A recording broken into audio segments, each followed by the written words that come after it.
people in 6 cities all over the world. Couple of them is this guy's a living, breathing legend. So I'm going to put your hands together for the Rakan Khalifa!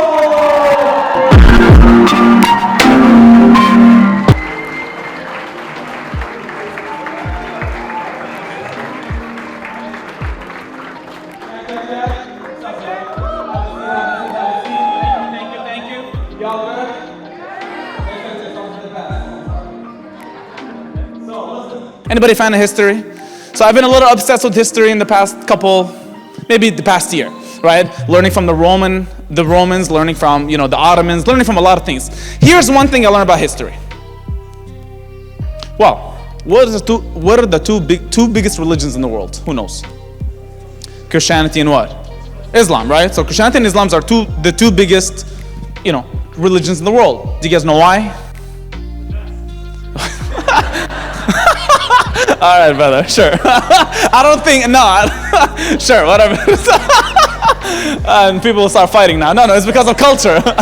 It's because of culture that, Christianity and, Islam create. There's a certain culture, there's certain things that it's a yes or a no, right? You walk into a mosque, there's some yeses and there's some no's, correct? You walk to a church. Wow, I'm really forgetting my English. You walk to a church, there's some things that you can do, some things that you can't do, correct? There's certain things you can and cannot wear, correct? Where does that stem from? Culture, right? So 3 things I want you guys to write down. Number 1 is behavior. I don't even know how I wrote it down, but behavior. Behavior of a team. So that's number 1. Number 2, very important, is symbols. Symbols, my friends. And number 3, extremely important, systems. Now I'll break down each, but with a story. You guys okay with that? You guys are sleeping today. You guys okay with that? Yeah. So look, let's talk about behavior. Can we all agree a behavior of a leader becomes the behavior of the organization? We can all agree, right? Certain leaders, they do things, and you notice the team does the exact same thing. I'll tell you guys a story. I've been obsessed with my own culture, right? I'm originally from the Middle East, and I'm Muslim. So I was reading about one of the greatest warriors that ever happened on history. He's one of the top 3 that never lost a battle in real life, right? He died like a normal person in bed, and his name is Khalid bin Walid. His nickname was God's sword, and this guy fought a lot of people, and he kept winning every single battle, although at that point the Islamic Empire wasn't big. They were just starting out. And the reason why I wanted to mention him in the behavior part is because he had certain behaviors in war that people were like, oh my God, right? One of the behaviors back in the days, when you fight, there are certain rules, right? You can't, depending on the empire, depending on who they are. But one of the rules in Islam is you give them 3 days to maybe retreat. You first fight the actual, let's say I'm a general, I'll fight the general 1-to-1. So he had the strategy that before I fight your people, let's us fight, and if you win, you can just fight my people in a school. And a lot of the times he was winning these 1-to-1s. Now there was one of his biggest armies. There were like maybe 15,000 people. They're called Janissaries, and these are the strongest army that he had. Do you guys know why? Because he trained them hands-on, and they had a what? Behavior, right? The culture of behavior on what he was doing. He was very brave, so the team was what? He was very on time, so the team was what? And that he always showed up at first, and he was standing right at the front, so the team was like what? So these are certain things in behavior. Now, I'll ask you guys a question. What are bad things that a sales leader or a network marketer does that maybe turns off the behavior in the team? Can somebody give me an example? Time management, doesn't show up to meetings.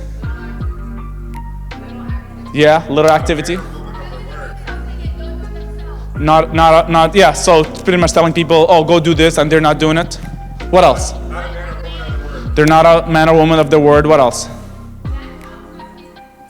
Lack of consistency. One day on, one day off, right? Discipline, big one. Personal development. Oh, I know everything. How many of you guys know somebody that knows everything? God, I want to punch these people in the face. Probably I can't say this shit like in North America. In the Middle East, I'll actually punch a guy and nothing will happen. But listen, it's insane. And look, I'm all in for leadership. And you know, we have enhanced the word leader in network marketing because everybody that hits the rank is a what? Is a leader. We all know that's not true. That's not true. Somebody hits a rank based on volume, but that doesn't dictate that the leader. I know people that have lower level ranks, and if they go just leadership wise with higher level, which is like achievers, they'll destroy them leadership wise, right? Because leadership has culture that starts from the organization. So if you see a leader is selling a lot, right, you'll notice that the entire team is doing the same thing. Now here's another part. A lot of the behaviors in an organization stems, of course, from the leader, but it stems from what a leader allows his or her leaders to do. Give you guys an example, right? A lot of leaders, they allow their leaders to do certain things, but then they don't allow the team to do certain things. I'll give you guys a story. I remember I was, you know, I love giving, right? And one of the things that happened with me, I was at a mosque, and you know, we were helping this mosque kind of grow. One of the times we give them money, or we collected money as a charity to kind of enhance the outdoor of the mosque, right? So people can park and stuff. So there's a small parking lot, right? Just a small parking lot. And the problem is when like donors think like they're like at a country club. You know, when you pay, like I've seen this even at church. You pay and you feel like, oh, like I own the church nowadays. It's like, no, bro, you donated. Like this, that's not how you think about it. But anyway, so they donate money. It's like, okay, well, I want special treatment. I want to park here and I want to do this and I want to do this. So, and I've seen this firsthand. And I've seen, which his name is the Sheikh, which is like the priest. He told everybody not to park. But he started not to park in the front of the mosque because he wanted to create the culture. And there was just right across, there was like a parking lot, right? It's like a 5-minute walk, not bad. So he kept telling everybody not to park here. And the issue with him was he allowed the guys at the mosque to park at the front. So now he's coming to an end in his career, right? He's, you know, there's another priest that's coming, another sheikh that's coming. And the new sheikh, he told all the people that are parking that pretty much had like these country spots, right? They donated, so I'm gonna park right here. He started with them, telling them, well, everybody should park, right, with everybody. So he used to come a little earlier before everybody, so he's just, you know, he's prepping himself spiritually to speak, and then. And I swear to God, one time I was just looking. I went early, and I'm just looking. He parked all the way at the back.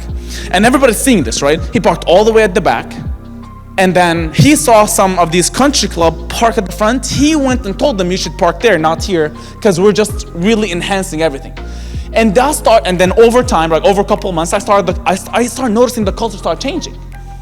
And I start relating back to my business. I want you guys to think on a pen and paper right now, what is one behavior in your team that you can change right now? One of the behaviors that we've changed in our organization is events, right? How many of you guys love physical events? We're talking, okay, 2 of us, very good. Okay, how many of you guys like live events? I love live events because it's different. It's different than a Zoom. I can sit down on Zoom all day, but a live event is different. Me pouring into people is different. Me talking to people is different. But here's what happened. We got used to the Zoom culture. Can we all agree? And I feel like we got like a Zoom fatigue. Like, I don't want to jump on Zoom. Can we just do Skype? Can we just do anything but Zoom, please? And I'm telling you, but here, I noticed the team, I noticed the team culture start changing. And to me, that's a red flag. We'll talk about, my behavior is the most important one. That's why I put it number 1, and I'm going to spend the most time on it. But I want you guys to understand that symbols and systems are coming up next, and they're as important as behavior. But I want you guys, there's one thing that's very important. Watch this. The teams started slowing down the live events. Now, what happens when human beings don't have interaction no more? The energy and the belief in an organization or in a leader lessens. So a couple months ago, I noticed that, we have to start pumping. This is literally a little bit before summer. So I start telling the leaders, what events can you do outside of your region? It's like, oh, well, Rakan, I've never done an event. Exactly, that's your challenge, right? That is your challenge. Now, so a leader is challenging the culture of an organization. Like, okay, where can you travel and do an event? but Rakan, none of them have done an event. Exactly my point. So now you're challenging your leaders to change the behavior. Now listen, anytime you're changing a behavior, number one, it takes time. Can we all agree? Anytime you're changing a behavior, a culture in the team, it will take time, and it takes a lot of effort from the top leader that's enforcing the behavior, and a lot of one-on-ones, and a lot of, you're just pushing the culture in. At one point, it'll become normal, right? At one point, it'll become normal, and here's what happened. After a couple of months, I noticed every single leader that I have is on tour, but it had to start from me, right? It had to start from me booking one-way flights to over 9 countries in 2 months. And, okay, 2 people clapping. But look, and a lot of these places, we don't have big time leaders in, right? We don't have the thousands of people. But you know what happened? Here's what happened. My first tour, which is, at the beginning of this year, we went out there and there's one team, and this is proof that behavior changes the entire organization. There's one time, there's this, I went to Jordan, and Jordan wouldn't have a big team at that point. And they called me, they called me like, hey, we need something. We need anything for you to come. I'm like, you know what, bro, fill a room of 100 people and I'm willing to come. I get there's only 20 people, but you know what, I'm there for the people, I'm there to help, I'm there to give. Now for a leader like me within my size organization, I can't show up to a 20 leaders event. That's what a lot of leaders think. But I wanted to change the behavior, so I'm like, you know what, if you have 2 people, I'll show up to your place, no problem, right? I'll show up to your event, I'll sit down with you, we'll have a game plan, and we'll act on it. And I kid you not, I sat down with these 20 people. And then when this time I traveled, I called them, I'm like, what's the size of the room that we're looking at? They said 2,000 people. I'm like, okay, very good. I'm telling you, 2,000 people. Here's what happened. We had some issues with the government. They didn't want us to do some. Listen, by the way, can I just say this? We're lucky in North America. You can just book a fucking venue and just like, oh, well, I'm doing an event. In the Middle East, it doesn't work this way. There's governments and everybody wants a piece of it. It's not the same, I promise. But here's what happened. We gotta be fast, right? So it's a behavior in the team to be fast on your feet. So he calls me literally 3 days before the event. Bro, they canceled on us. I'm like, okay. We're coming to that. I'm like, okay, well, first of all, here's a behavior in the team that you need to change, and write this down. You tell your leaders, you don't come to me with an issue, you come to me with an issue and a solution. You don't come to me with issues. I don't want to hear your nagging. Wrong guy. Go to the girls. You can just call them and they go like, oh, honey, come. I'll tell you to shut up and get to work. Like that's my love language. So here's what happened. We called an urgent meeting, right? I kid you guys not. We called an urgent meeting in some like sketchy place that has it fits like 300 people, and it was the team. So we gathered 300 people on the team, and then we gave them a training, and 2 days after we did a virtual event. We put 5,000 people in the virtual event. And from there, thank you. And from that event, we bought 5 people that are making over $10,000 a month. It makes a difference, right? But what is that in the team? Behavior. So now all the top leaders, what are they doing in my team? Touring. Doesn't matter what it is, they're going. You have a team of 20 people, I'm coming to see you. Even if they're all the way in Australia, all the way in the UK, all the way all over the world. So now we have events on a weekly basis. Like I was doing an event in Egypt, and we had like 1,000 people there. And then I'm checking Instagram, and I see 3 other teams in my organization equally have 300, 400, and 500 people each. I'm like, damn, I didn't even know about these events. I didn't even know. So now I'm like, everybody's like, Rakan, I need you an event. And it became a behavior in the team, but it took almost 7 months to implement. Does that make sense? You can see how I push behavior in the team. All right, thank you. Thank you for the 3 people clapping. All right, listen. Thank you. Let's talk about symbols. Symbols. What are symbols in your organization? What are symbols in your team? What creates a symbol? Who can tell me? Or what's a symbol? Who knows? Great presentation. Okay, sure. Sorry? Brand. Okay, sure. Huh? Identity. I like that. What else? My values. Okay. Image. So these are, look. Symbols in your team breaks down into a couple of things. Number 1, how you deal with issues. That's something symbolic in your team. What's not important that's not being addressed, that's symbolic in your team. There's certain things in your organization that are symbols. We know this team by this, right? So I know a team by sales, or I know a team by leadership, or I know a team. So I join your organization today. You'd be lucky, but I join your team today. What is one thing I'm gonna notice about your team? And if it's nothing, or it's a mix of a lot of things, you have an issue.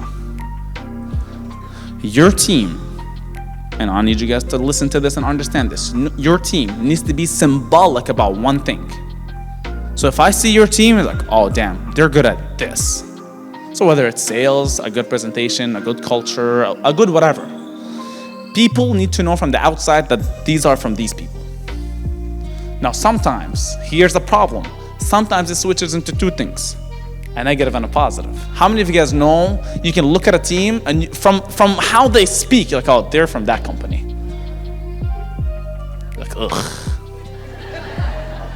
I wouldn't be on your team, my brother. And sometimes, even the way they dress, I'm like, okay, well, the way they dress is they're part of this team, right? So depending on what you do is the symbols of the organization. You gotta remember this. Look, and nobody will tell you this, because I know a lot of the speakers today, they're gonna talk about God and the universe, and it's cool. You need it. I'm the guy that will tell you what it is. You can't be sloppy in front of your team. You can't be sloppy in front of your team. You are a role model. Whatever you do, they will do. Whether you believe it or not, right? I'll give you guys a simple example. In the Middle East, we have some stupid culture where they smoke on the call. Swear to God. They have their like shishas or cigarettes. Like I kid you not, I was shocked when we lost the Middle East first time. The guy was doing an opportunity call. Swear to God, with cigarettes. So guys, today we're gonna sell. I'm like, what is this guy doing? What are you doing, bro? Like, and then I started noticing his team doing a training. Guys, mindset. I'm like, no, bro, this team is gonna fall apart quick. Because that's not a culture that can be duplicated, but it's based on the actual leader, right? Now here's another behavior, and he's another symbol in my team. This is out of my hands. But everybody in my team knows the word Habibi for some reason.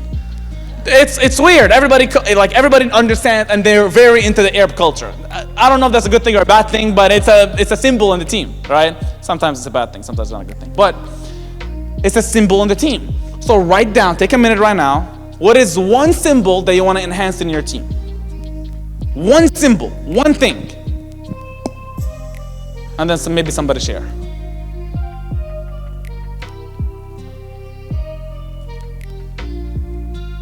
Somebody share with me. What is symbol you want to change with your team? I like that. Professionalism, consistency. What do you mean by leadership? Break it down. Mentality, break it down. Money driven? I don't know if that's a good thing. I don't know if that's a good thing, but sure. Communication, so do you want to be better communicators? Guys, something symbolic, come on. Speaking, so if I see a good speaker, oh, they're from that camp. That's symbolic. The way they dress, oh, that's symbolic. The way they have their teams, the unity that they have, these are symbolic things. I'm not talking about behavior, I'm talking about symbols. Closing is good. What is it? Oh, I heard shotgun. I'm like, damn. We're really in America. Anyway, guys, I'm from the Middle East too, I can play. It's not legal there, but everybody has one. But anyway. I diss my people so much. Anyway. What else? Come on, one more. Fearless. Energy, not symbolic. What is it? Move fast. Nobody said branding.